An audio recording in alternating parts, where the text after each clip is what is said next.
오늘은 예수 그 이름의 능력이라고 하는 제목으로 사도행전 14번째 말씀 함께 나누도록 하겠습니다.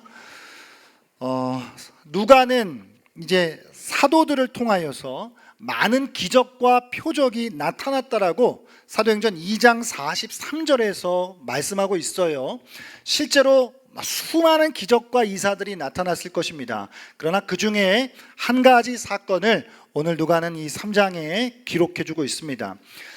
이 사건은, 이 기적은 평생 걷지 못했던 사람, 태어나면서부터 걷지 못했던 한 사람을 고쳐주는 일이었습니다. 그 사람은 대략 40대였어요. 그러니까 40년 이상을 걷지 못했던 것입니다. 아니, 이게 한 번도 걸어보지를 못했던 거예요. 그러니까 걷는다는 게 뭔지, 뛴다는 게 어떤 것인지 그 느낌조차 없는 그런 사람이었다는 것이죠. 여러분, 누가의 행전을 누가복음을 보게 되면 죽었다가 살아난 야이로의 딸의 경우에는 12살이었다라고 이야기하고 있고, 귀신 들려 몸이 꼬부라진 한 여인은 18년 동안이나 병을 앓았다라고 기록하고 있어요. 아무래도 의사라는 직업을 가지고 있던 누가로서는 자연스럽게 이 병 고침 받은 자의 나이라든가 병력이라든가 이런 것에 대하여 관심을 더 가졌을 것입니다. 특별히 40대라고 하는 나이는 선천적인 소아마비나 척추 장애를 가진 사람이 정상적으로 돌아오는 일이 불가능할 정도로 긴 세월 동안의 뼈나 근육이 완전히 굳어진 상태였다라고 하는 것을 암시해 주기도 하는 것이죠. 또한 그 사람이 나면서부터 걷지 못했다라고 하는 이 사실은 이제 곧 일어나게 될 기적의 놀라움을 배가시켜주는 역할을 하기도 합니다. 이런 사람이 고침을 받았다는 거예요. 말 그대로 놀랄 노자, 놀랄만한 기적이 일어난 겁니다. 성경에서 나타난 기적은 여러분 표적이죠. 표적은 그 자체가 목적이 아니라 다른 목적이 있다는 이야기예요. 표적의 목적은 예수가 하나님이시다라고 하는 것을 드러내기 위함입니다. 이 사건을 목격한 많은 사람들은요, 예수가 하나님이시다라고 하는 사실을 인정하게 되었고, 예수를 주로 고백하게 되었을 거라는 것이죠. 예수가 하나님이신 줄 믿습니다. 예수가 우리의 주님이신 줄 믿으시기 바랍니다. 40평생을 걷지 못한 사람이 먹고 살 수 있는 방법이 뭐가 있었을까요? 그가 택한 것은 남의 도움을 받고 사는 삶이었습니다. 그날도 여느 때와 다름없이 성전 문까지 친구들의 도움으로 오게 되어 성전으로 기도를 드리러 가는 사람들에게 구걸하기 위함이었죠. 여러분, 성전 문이라는 것은 이게 구걸하기에 얼마나 좋은 장소입니까? 한 2주일 전인가 주일에 한 젊은 청년이 교회를 방문했어요. 예배가 끝나고 식사를 하고 있는데 교회에 들어온 거예요. 이 목양실에서 잠깐 이야기를 이제 나누는데 이러저러한 자기 사정을 이야기합니다. 골자는 돈을 좀 달라는 것이었어요. 평일 같았으면 그냥 보냈을 텐데 주일이니까 그래, 원하는 대로 주자. 그래서 줘서 돌려 보냈어요. 여러분, 이게 평상시에는 인색한 사람들도 성전으로 예배를 드리러 갈 때나 기도를 드리러 갈 때는 마음이 부드러워지는 것이 인지상정이죠. 게다가 구제라고 하는 건 유대교 안에서 특히나 칭송받는 일이었기 때문에 이 거린이 경건한 사람들이 예배를 드리러 오고 갈 것으로 기대되는 그 길목, 그 성전 문에서 딱 자리를 잡은 건 참으로 적합한 일이었어요. 여러분, 유대인들은 하루에 3번 기도를 드리고요, 2번 제사를 드립니다. 기도 시간은 오전 9시, 12시, 오후 3시에 드리게 되고, 그들이 매일 드린 상번제는 아침 제사와 저녁 제사로 드려요. 예수를 믿은 유대인들도 예전처럼 이 성전 제사나 기도 시간을 지켰던 것이죠. 마찬가지로 사도들은 예루살렘 성전의 정기적인 예배에 참석하면서 계속해서 그들의 율법을 지키는 유대인들로 살았던 것이죠. 어느 날 오후 사도들 가운데 2사람인 베드로와 요한은 성전 바깥들에서 안뜰로 이어지는 계단을 따라 올라갑니다. 이 시간은 저녁 제사 시간, 대략 오후 3시 기도회에 참석하기 위함이었어요. 2 사도는 미문, 이 아름다운 문이라고 하는 이 미문에 앉아 구걸하던 절름발이의 눈에 띄게 돼요. 그 절름발이는 베드로와 요한을 보자마자 곧장 도움을 청합니다. 그러자 어떻게 했을까요? 베드로가 그 병자를 향해서 이렇게 이야기합니다. 자, 여보시오, 당신이 원하는 은과 금은 내게 없소이다. 이 첫 문장을 들었을 때 이 사람이 에이, 공쳤구나, 이렇게 생각했을 수도 있겠죠. 그런데 갑자기 베드로가 말을 이어요. 그러나 내게 있는 이것을 당신에게 주겠습니다. 내게 있는 이건 뭘까라고 생각하는데 베드로가 이어서 바로 그것은 나사렛 예수 그리스도의 이름입니다 라고 말하는 거예요. 나사렛 예수 그리스도의 이름으로 일어나 걸어라, 그렇게 선포했던 것이죠. 처음에는 야, 오늘도 공쳤구나 라고 생각했던 그 사람이 갑자기 나사렛 예수의 이름으로 일어나 걸으라고 하고 베드로가 자기의 손을 잡아 일으키니까 지금까지 살면서 단 한 번도 느껴보지 못했던 이 발과 발목에 힘이 생기면서 일어나기 시작한 거예요. 아니, 일어서더니 걸어요. 아니, 걷는 정도가 아니라 뜁니다. 40평생을 걷지 못했던 사람이 언제 그랬냐는 듯이 깨끗이 고침을 받아가지고 이제 걷고 뛰는 놀라운 기적의 역사가 일어났어요. 남 얘기니까 안 기쁘시죠?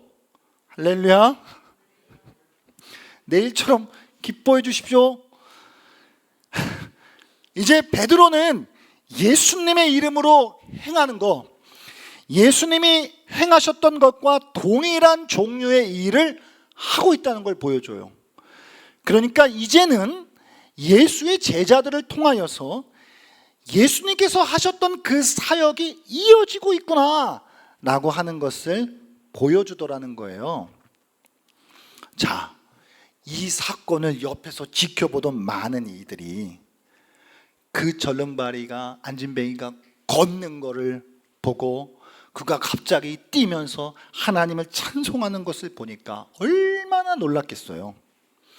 더더군다나 그곳을 지나다니는 사람들은 그 병자를 한두 번 본 거 아니고 한두 해 본 거 아니고 늘 보던 바로 그 사람, 너무 잘하는 그 사람이에요.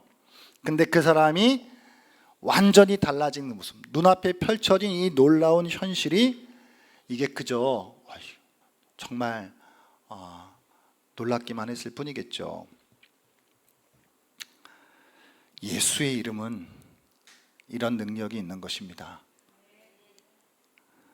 여러분, 세상은 인간에게 세상이 줄 수 있는 건 고작 해야 빵 덩어리에 어느 정도의 빵 덩어리, 혹은 음식을 사 먹을 수 있는 어느 정도의 돈, 그건 세상이 줄 수 있습니다. 그러나 세상은 인간의 본연의 질병을 고칠 수 없어요. 인간의 근원적인 질병을, 영혼의 질병을 치료할 수 없다고요. 세상이 할 수 있는 일은 고작 해야, 그것도 뭐 좋은 일이겠지만 자선이나 구제를 베푸는 일이 세상이 할 수 있는 전부예요. 하지만 교회는, 나사렛 예수의 이름이 있는 교회는 인간의 진짜 문제를 다룰 수 있습니다. 자선을 베푸는 정도, 구제를 베푸는 정도가 아니라 마비된 인간을 치료할 수 있다고요. 오늘 이 평생 못 걷는 이 사람은 물론 육체적으로도 못 걷는 사람이었지만, 이것은 뭘 더 이야기해 주는 것이냐면, 정말 인간이 스스로 혼자 걷지 못하는 인간의 형편, 모든 것이 마비되어 있어 하나님을 찾을 수도 없고 부를 수도 없는 인간의 영적 상태, 영혼의 마비됨을 보여주고 있는 것이죠. 세상은 이걸 해결해 줄 수 없어요. 한 끼 식사 해결해 줄 수 있고 어느 정도의 돈 던져줄 수 있죠. 그러나 이 본질적인 문제는 예수 그리스도의 이름이 있는 교회만이 가능한 일인 줄 믿습니다. 예수의 이름이 있는 저와 여러분을 통해 우리는 이 일을 해야 하는 줄 믿습니다. 자, 이 말씀을 묵상하는데요, 문득 이런 생각이 들었어요. 자, 이제 한번 우리가 2000년 전 예루살렘 성전 문 현장으로 한번 가보시죠. 체험 현장. 자, 이런 생각이 들었어요, 여러분. 나면서부터 못 걷게 된 자, 이 사람 걷고 뛰었다. 근데 정말 그게 그렇게 기쁜 일이었을까? 약간 이런 반항적인 생각이요.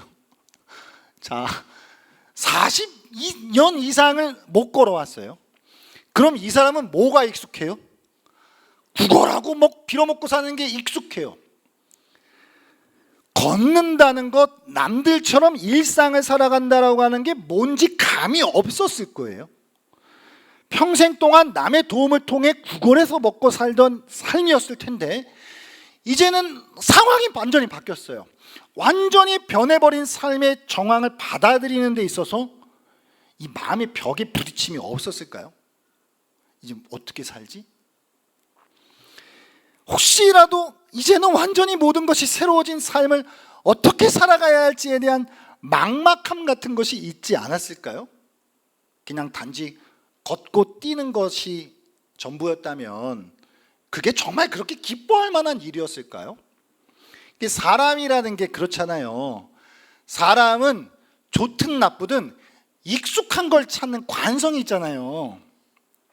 심리학적으로도 이걸 학습된 그 무기력이라고 하는 말로 표현을 하는데, 그럼 그 1876년 미국 샌프란시스코에서 잭 런던이라고 하는 사람이 태어나는데, 이름이 런던이에요.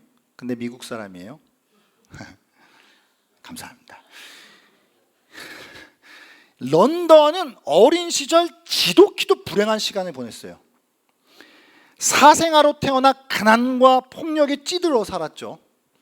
생계를 위해 어린 시절부터 공장노동, 해적질, 정치 깡패 등 안 해본 일이 없을 정도로 거친 삶을 살아갑니다. 그러던 어느 날 이 런던이 한 책을 만나면서 자기에게 글 쓰는 재주가 있다라고 하는 걸 발견해요. 조금씩 글을 쓰기 시작하며 여기저기 원고를 보냅니다. 그러던 중 야성의 부름이라고 하는 작품을 쓰게 되고 단숨에 유명 작가가 돼요.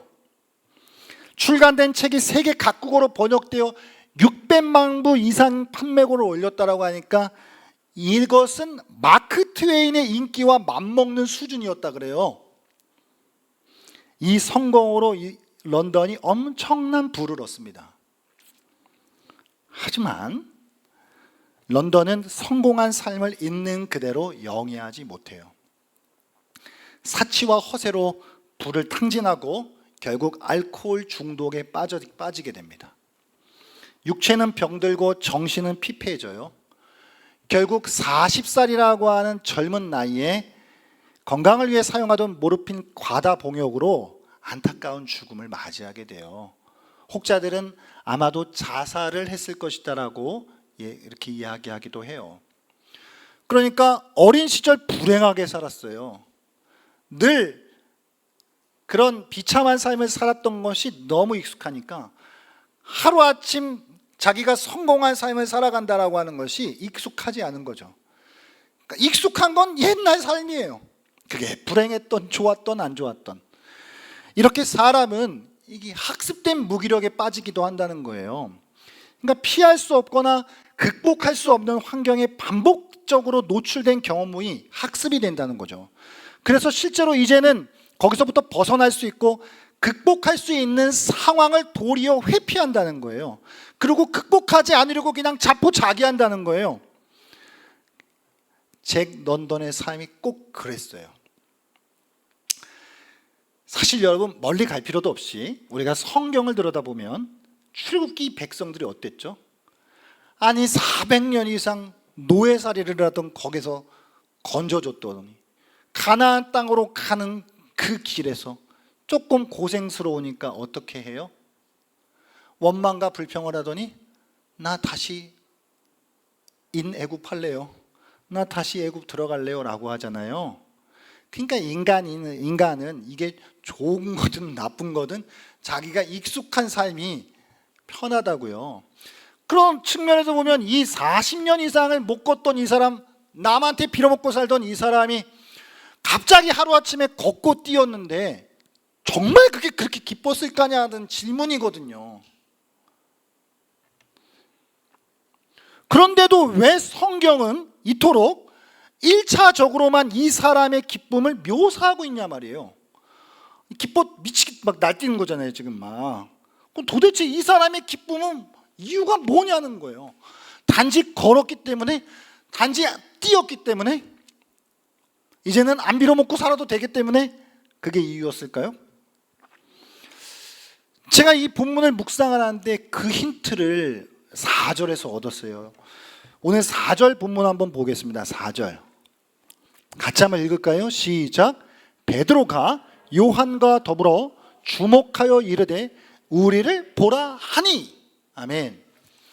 아니 뭐 성전으로 기도하러 들어갈 거면 그냥 기도하러 들어가든가, 또 이렇게 도와달라고 요청하면 그냥 우리 돈 없어요 라고 하든가 갔으면 되는가, 아니면 뭐 진짜 도와줄 거면 은가금은 내게 없거니와 뭐 바로 이야기하든가 그럼 되는데, 왜 누가는, 그리고 왜 베드로는 우리를 보라, 왜 이걸 이야기한 것일까요?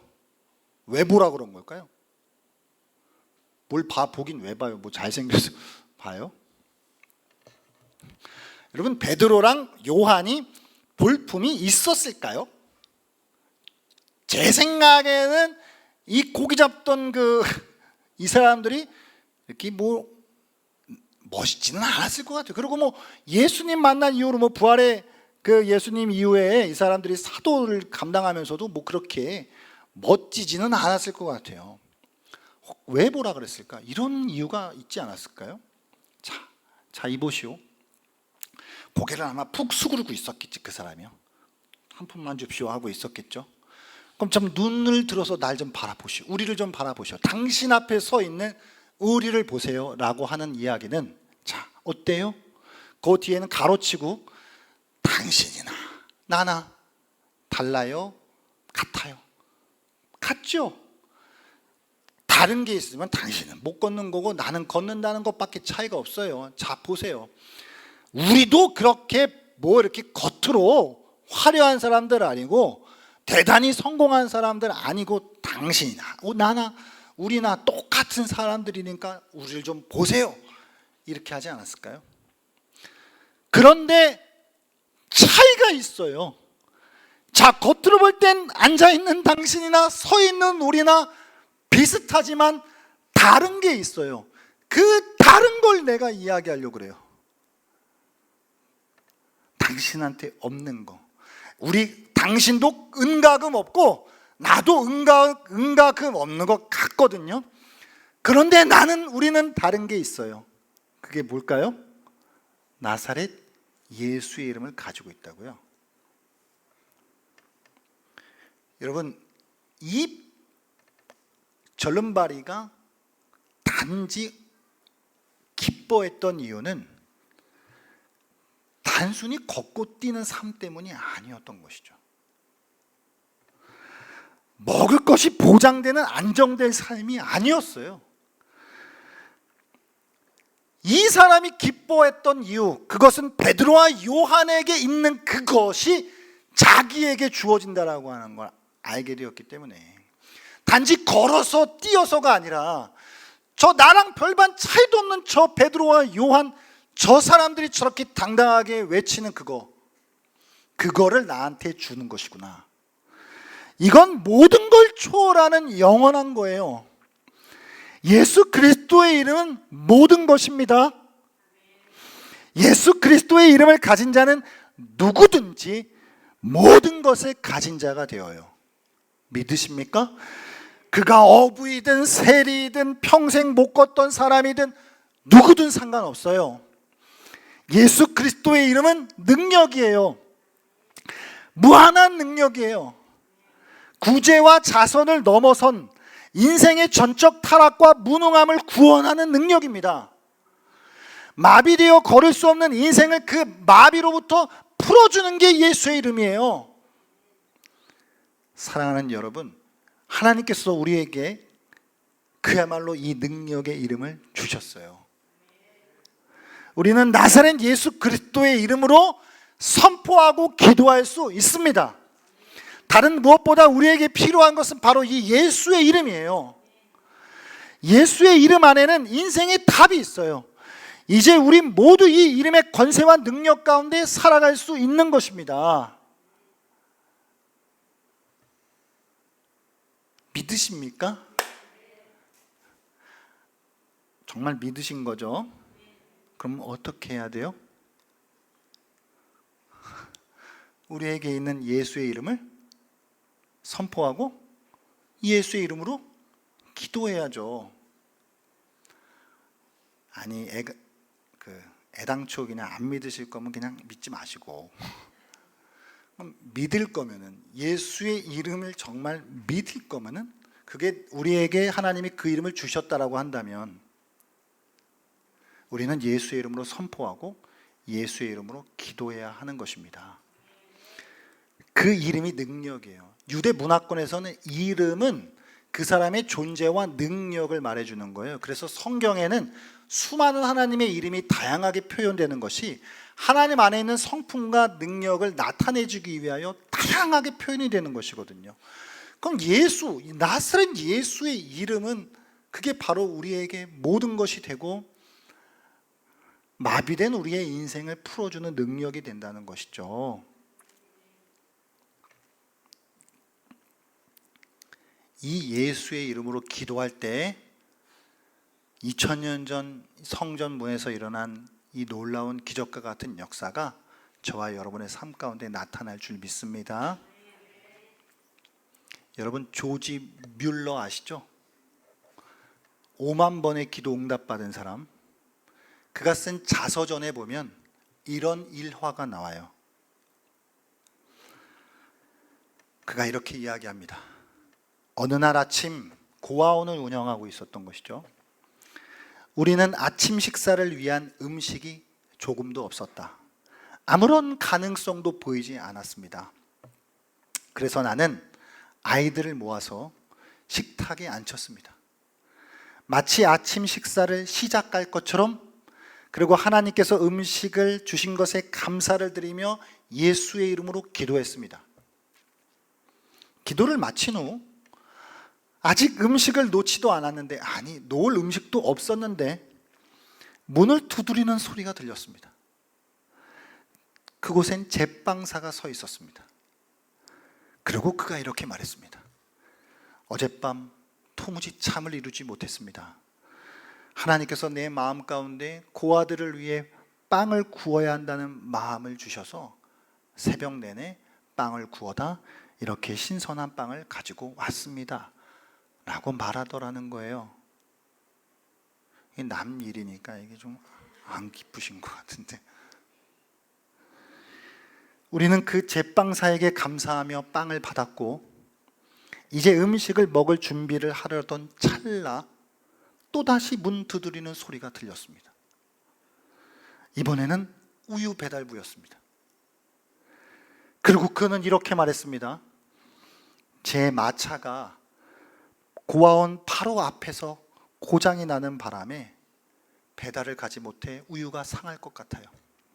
그래서 이 아이들을 위해 이 우유를 가져왔습니다 라고 말이죠. 그렇게 우리는 기도 후에 하나님께서 즉시로 빵과 우유를 제공하신 것을 경험했습니다.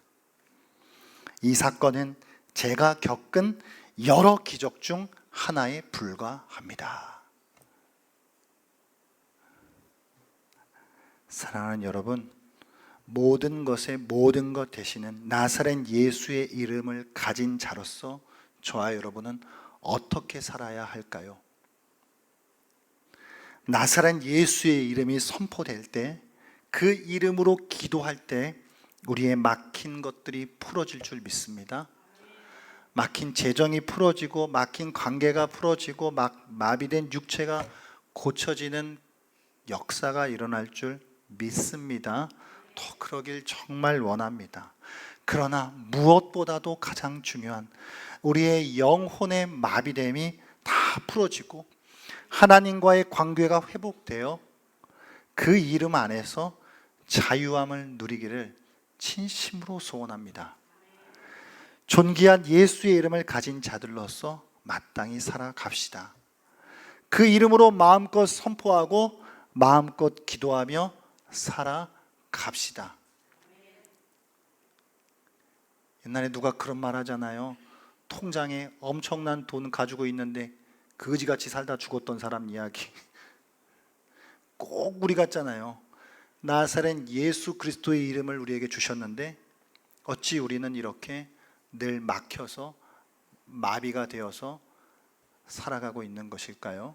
이제 이 시간 오늘 주시는 말씀을 통해 우리의 삶의 현실 앞에 우리가 선포하고 또 외치고 예수의 이름으로 간절히 기도할 때 하나님이 모든 것들을 풀어주시고 일으켜 세워주시는, 일어나 걷는 역사가 저와 여러분 삶 가운데, 그래서 예수 이름 안에서 자유함을 누릴 수 있는 저와 여러분 되기를 바랍니다.